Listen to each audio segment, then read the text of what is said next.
बिस्मिल्लाहिर्रहमानिर्रहीम, अस्सलाम वालेकुम। बीकॉम पार्ट 1 के अंदर इकोनॉमिक्स के अंदर आज हमारा चैप्टर नंबर 5 है और लेक्चर नंबर 4 है। अभी हमने अपने लास्ट लेक्चर में इलास्टिसिटी को पढ़ा था। इलास्टिसिटी बहुत इंपॉर्टेंट टॉपिक है, हर साल इससे क्वेश्चन बनता है, तो ज़रूरी है कि इसको अच्छे से समझ लें। ठीक है, मोस्ट ऑफ़ द टाइम में थोड़ा सा समझ में नहीं आता है, बट इंशाल्लाह हम कोशिश करेंगे कि हम इसको अच्छे से समझ लें। हमने कल पढ़ा था कि दोबारा से थोड़ा सा रिवाइज़ करते हैं। हमने कल क्या पढ़ा था? हमने कल ये पढ़ा था कि लॉ ऑफ डिमांड हमें सिंपली ये बताता है कि अगर किसी चीज़ की प्राइस इंक्रीज़ होती है तो उसकी क्वांटिटी डिमांड डिक्रीज़ होती है, और अगर किसी चीज़ की प्राइस डिक्रीज़ होती है तो उसकी क्वांटिटी डिमांड इंक्रीज़ होती है। बट वो हमें ये नहीं बताता कि कितना प्राइस में चेंज आएगा तो उसकी वजह से उसकी क्वांटिटी डिमांड में कितना चेंज आएगा। ये हमें कौन बताता है? लाइक अगर मैकडॉनल्ड वाले हैं, KFC वाले हैं, पिज़्ज़ा हट वाले हैं, बर्गर किंग वाले हैं, या कोई दाल वाला है, कोई फ्रूट वाला है, कोई ब्रांड है या कोई नॉन ब्रांड है, वो ये बोले यार मैं इतनी प्राइस कम कर दूंगा तो मेरी इतनी सेल्स इंक्रीज़ हो जाएगी, तो उसको एग्जैक्टली पता करना चाहिए ताकि वो उतनी प्राइस, लाइक ये जो सेल्स लगती हैं सना सवीनास पे, और ये जो सेल लगती हैं हमारा खाडीज़ पे, बोनेंजा पे और डिफरेंट ब्रांड्स पे, ये लोग कैलकुलेट करते हैं कि हम अपनी इतनी प्राइस कम कर दें तो उसका इफ़ेक्ट इतना उसकी क्वांटिटी सप्लाई पे या सेल पर होगा। तो उनको ये जानना ज़रूरी है। तो इसके लिए हम यूज़ करते हैं इलास्टिसिटी ऑफ डिमांड। ठीक है, इलास्टिसिटी ऑफ डिमांड हमें क्या बताता है? परसेंटेज चेंज बताता है, रिस्पॉन्सिवनेस बताता है, सेंसिटिविटी बताता है कि what is the percentage change in quantity demand due to percentage change in price, कि किसी चीज़ की प्राइस के अंदर कितना चेंज आएगा तो उसकी क्वांटिटी डिमांड में कितना चेंज आएगा। कितना परसेंट प्राइस चेंज होगी तो कितना परसेंट क्वांटिटी डिमांड चेंज होगी। तो उसको हमने 5 तरह से पढ़ा था। Perfectly inelastic. परफेक्टली इनइलास्टिक क्या होती है? कि वो चीज़ें जिनके प्राइस का चेंज परफेक्टली इनइलास्टिक, उनकी डिमांड पे कोई असर नहीं कर सका। तो ऐसी चीज़ें जो हैं जिनकी प्राइस का चेंज उनकी क्वांटिटी डिमांड पे कुछ असर नहीं करता, वो चीज़ क्या कहलाती है? Perfectly inelastic. और वो चीज़ें जिनकी प्राइस यानी कि परफेक्टली इलास्टिक होती हैं, जो एक कांस्टेंट प्राइस पे बेचने पर तमाम सेलर मजबूर होते हैं, जिसमें बहुत ज़्यादा क्लोज सब्स्टिट्यूट अवेलेबल होते हैं, कोई ब्रांड लॉयल्टी नहीं होती। अगर ज़रा सा चेंज उसकी प्राइस में होगा तो बहुत बड़ा चेंज उसकी क्वांटिटी डिमांड में आएगा, उसको हम क्या कहते हैं? Perfectly elastic. फिर एक कंडीशन थी यूनिटरी इलास्टिक। यूनिटरी इलास्टिक एक ऐसी सिचुएशन थी जिसके अंदर जितना परसेंटेज चेंज इन प्राइस होगा एग्जैक्टली उतना ही percentage change in quantity demand होगा। जब प्राइस का परसेंटेज चेंज इन जब प्राइस में होने वाला चेंज और क्वांटिटी डिमांड में होने वाला चेंज एग्जैक्टली सेम होता है तो उसको हम क्या करते हैं? उसको हम क्या कहते हैं? यूनिटरी। और एक चीज़ होती है इलास्टिक और एक होती है लेस इलास्टिक। इलास्टिक को मोर इलास्टिक भी कहते हैं और इलास्टिक भी कहते हैं और रिलेटिवली इलास्टिक भी कहते हैं। वो क्या होता है? जब प्राइस का चेंज क्या हो, कम, और क्वांटिटी डिमांड का चेंज ज़्यादा हो तो वो मोर इलास्टिक। जब प्राइस का चेंज ज़्यादा हो, क्वांटिटी डिमांड का चेंज कम हो तो वो लेस इलास्टिक। क्लियर है? अच्छा, अब हम बात कर रहे हैं मेथड्स की। Method of measuring price elasticity of demand. हमारे पास नॉर्मली 3 मेथड यूज होते हैं। वो 3 मेथड क्या है?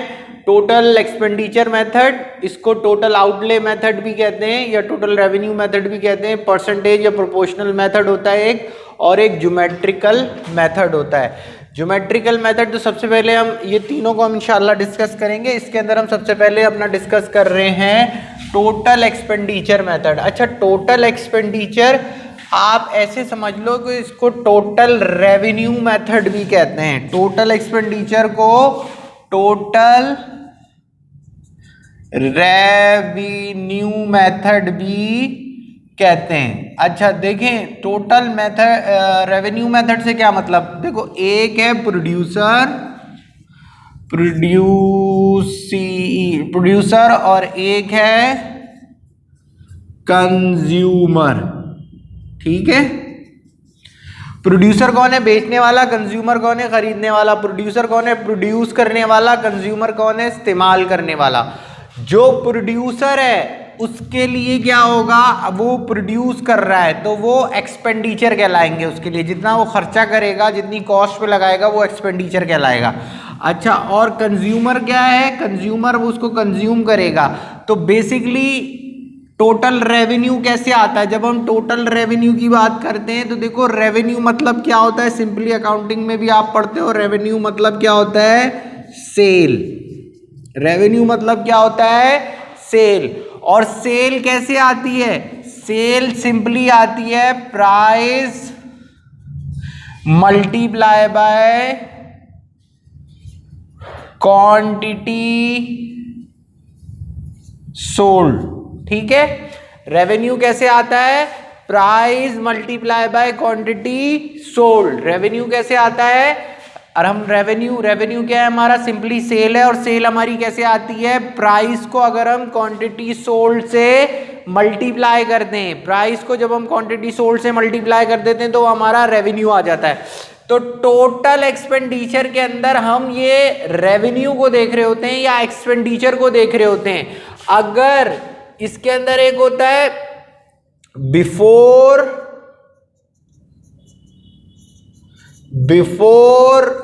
चेंज इन प्राइस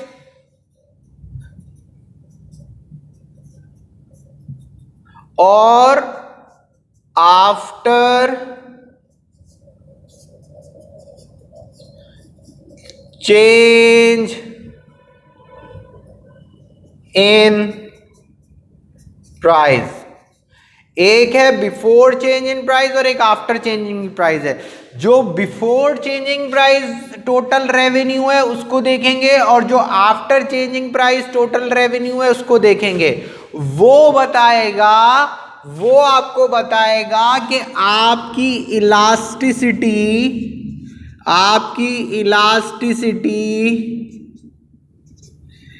इलास्टिक है, इनइलास्टिक है या यूनिटरी है।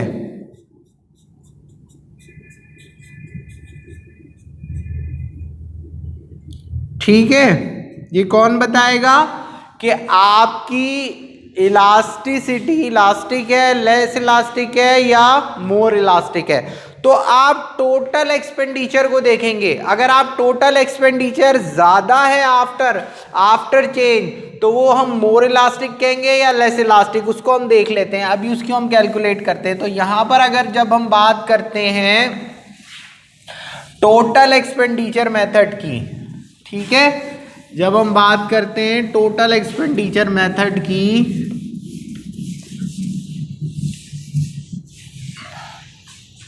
जब हम टोटल एक्सपेंडिचर की बात करते हैं तो हम कॉलम बना लेते हैं यहां पर 3। ठीक है, एक कॉलम हमने बनाया प्राइस का, एक कॉलम हमने बनाया क्वांटिटी का,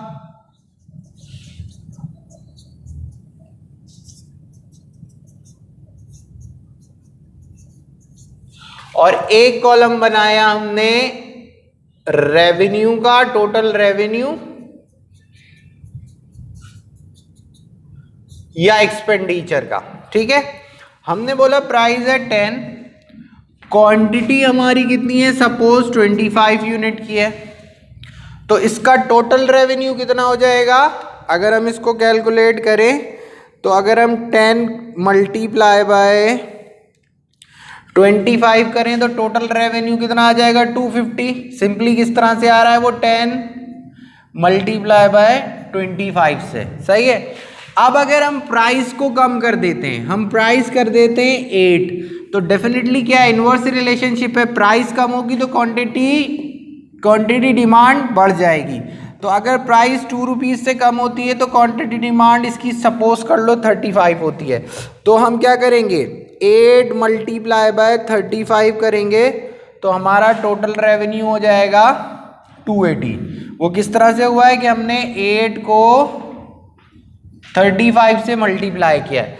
अब हम इसमें फॉर्मूला लगा के देख लेते हैं। हमारा फॉर्मूला क्या है, हमारा फॉर्मूला सिंपली क्या है, पीडी का फॉर्मूला क्या है, percentage change in Q divide by percentage change in P. अब परसेंटेज चेंज इन क्यू किस तरह से आता है कि हम ओल्ड माइनस न्यू करते हैं, और divided by new into 100। Similarly इधर प्राइस में ओल्ड माइनस न्यू करते हैं, डिवाइडेड बाय न्यू टाइम्स 100। ठीक है, अब हम सबसे पहले ऊपर क्या है हमारे, अगर हम देखें क्वांटिटी की बात हो रही है, अगर ऊपर हम क्वांटिटी की बात कर रहे हैं तो हम क्या करेंगे, तो क्वांटिटी हमारी ओल्ड क्या है, ओल्ड क्वांटिटी 25 है, न्यू क्वांटिटी 35 है। तो हम यहाँ पर क्या करेंगे, 25 माइनस 35 डिवाइडेड बाय नीचे क्या आ रहा है, न्यू। न्यू हमारी कितनी है 35, क्लियर, इंटू 100। इसी तरह प्राइस को करेंगे, प्राइस ओल्ड प्राइस क्या है 10 minus 8 divided by new price 8 into 100। ठीक है, अब जरा इसको हम सॉल्व कर लें। जब हम इसको सॉल्व करेंगे तो 25 को अगर हम ऊपर का सॉल्व करें 35 से पहले माइनस करेंगे, फिर डिवाइडेड बाय 35 करेंगे। ठीक है, तो ऊपर से कितना बचेगा 25 माइनस 35 माइनस 10 बचेगा, माइनस डिवाइड बाय 35 करेंगे तो कितना आएगा 0.28। इसको 100 से मल्टीप्लाई करेंगे तो ऊपर हमारे पास बचेगा क्या, ऊपर हमारे पास बच रहा है 28.57। ठीक है, अब इसी तरह नीचे को सॉल्व करेंगे, 10 माइनस 8 2 बचेगा, 2 को 8 पे डिवाइड करेंगे, 25 इंटू 100 करेंगे तो नीचे कितना आ रहा है 25% इंटू 100। अब इसको हम करेंगे 28.57 डिवाइडेड बाय 25 और इंटू 100 करेंगे तो हमारे पास कितना आ रहा है, ये 1.4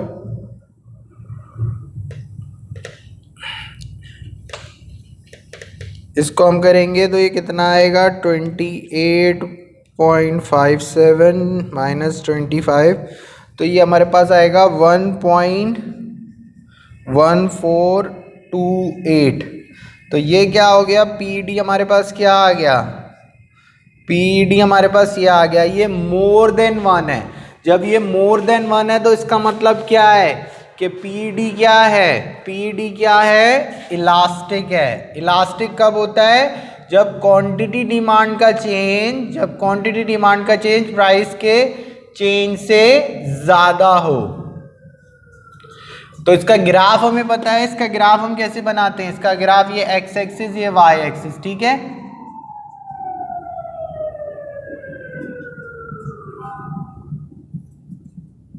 ठीक है, ये प्राइस ये क्वांटिटी डिमांड, तो इसका फ्लैटर होता है,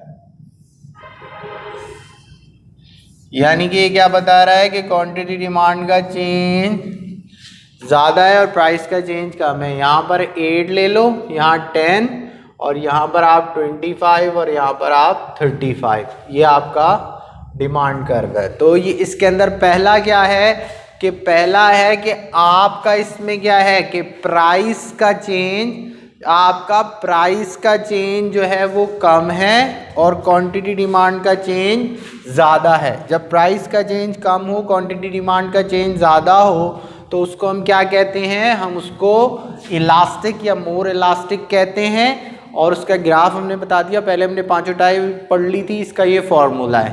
क्लियर हो गई बात, इसके अंदर ही तो ये फॉर्मूला हमें बताएगा कि प्राइस इसकी इलास्टिक है, इनइलास्टिक है या लेस इलास्टिक है। अच्छा, अब अगर हम चेंज करेंगे तो मोर इलास्टिक का केस आ गया ना। अब अगर हम इसको इलास्टिक वाला चेक करें तो क्या होगा, इलास्टिक का क्या होता है, यूनिटरी इलास्टिक, जब दोनों का परसेंटेज चेंज सेम हो। अगर हम सेम परसेंटेज चेंज, यानी कि मैं बोलूँ मैं इसको 20% इसको और 20% इसको चेंज करता हूँ, या 10% इसको चेंज करता हूँ 10, अगर मैं बोलूँ 20% ये बढ़ गया तो 10 का 10% 1, 10 का 20% 2 होगा, तो जब 2 इंक्रीज हो जाएगा तो ये प्राइस में भी अगर 20% इंक्रीज होती है तो प्राइस 12 हो जाएगी। अगर प्राइस 20% इंक्रीज हो रही है, क्वांटिटी डिमांड 20% इसकी डिक्रीज हो, तो 25 का 20% कितना होगा, मे बी 5 होगा। 25 का अगर हम 20% लें तो हाँ 5 होगा। तो अगर प्राइस 20% बढ़ी है तो ये कम होके कितनी हो जाएगी, 20 हो जाएगी। तो इसका टोटल रेवेन्यू हम चेक करें, टोटल रेवेन्यू हमारा कितना हो जाएगा, 12 इंटू 20, 12 इंटू 20 240। क्लियर है, 240 हो जाएगा। अच्छा, तो ये हमारे पास कैसे आया है, 12 इंटू 20 करके टोटल रेवेन्यू आ गया। अब अगर हम इसका ये कैलकुलेट करें तो percentage old minus new quantity है, तो ओल्ड क्वांटिटी क्या है हमारे पास 25, न्यू क्वांटिटी क्या है 20 डिवाइडेड बाय न्यू 20। इसी तरह प्राइस को लेंगे, ओल्ड प्राइस है 10, न्यू प्राइस है 12 डिवाइडेड बाय न्यू इंटू 100। तो हम क्या करें, हमने 25 माइनस 20 किया तो कितना बचा, 5 डिवाइडेड किया 20 पे तो कितना बचेगा 0.25, यानी कि ये और 100 से मल्टीप्लाई करके 25%। और इसी तरह हम इसको करें 10 माइनस 12, 2 बचेगा, 2 को डिवाइड करें 12 पे,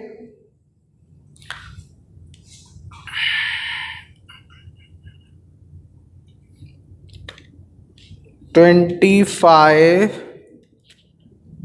का 20% लेंगे 5, तो अगर प्राइस बढ़ेगी तो ये कम हो जाएगा। 10 का 20% लेंगे तो आएगा 2, तो जब 2 आएगा तो ये इतना हो जाएगा। ठीक है, अब हम इसको कैलकुलेट करें, जब दोनों के अंदर आने वाली तब्दीली सेम है, यानी कि ये 20% हमारी क्या हो रही है, प्राइस 20% बढ़ रही है, तो क्वांटिटी डिमांड इसकी कितनी परसेंट कम हो रही है, 20%।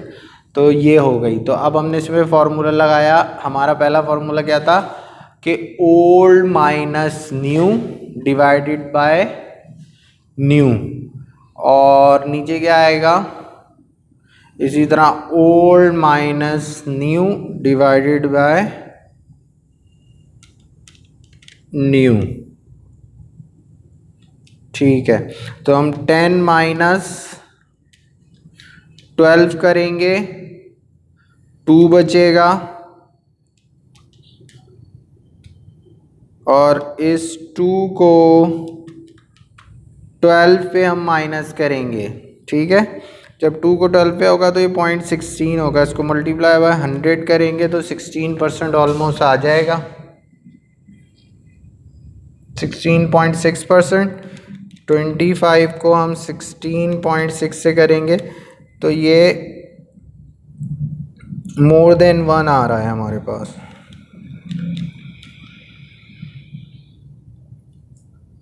डिवाइड करेंगे 16.66 से तो हमारे पास ये मोर देन 1 पॉइंट समथिंग आ जाएगा, तो यानी इसका भी ग्राफ सिमिलर बनेगा। तो बेसिकली हो क्या रहा है कि हम इससे अंदाज़ा लगाते हैं कि कितना परसेंट चेंज इनकी क्वांटिटी डिमांड में आएगा, एग्जैक्टली उतना परसेंट चेंज इनकी प्राइस में आएगा। तो ये हमारा टोटल एक्सपेंडिचर मेथड है। टोटल एक्सपेंडिचर मेथड में सिर्फ एक कॉलम अपना ज़्यादा कर लेते हैं जिसको हम रेवेन्यू बोलते हैं या एक्सपेंडिचर बोलते हैं, उसको ज़्यादा बना के अपना फार्मूला इनपुट करके हमारे पास आंसर आ जाता है। इंशाल्लाह हम अपने नेक्स्ट लेक्चर में इसका नेक्स्ट मेथड ज्योमेट्रिक मेथड को डिस्कस करेंगे। Thank you so much, thank you so much, अस्सलाम वालेकुम।